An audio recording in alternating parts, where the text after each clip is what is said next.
You ask Tiger to calculate. This deals with linear inequalities with one unknown. The final result is x greater than 16.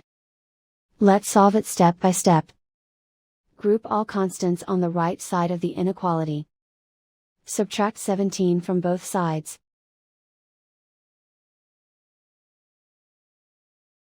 Simplify the arithmetic.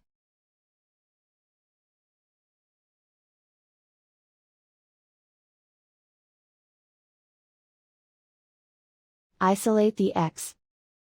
Divide both sides by 3.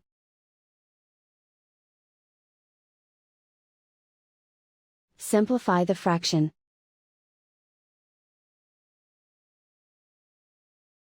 Find the greatest common factor of the numerator and denominator.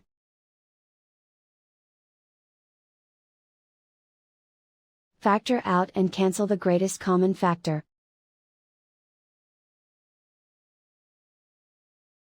Plot the solution on a coordinate grid. And so the final result is x greater than 16.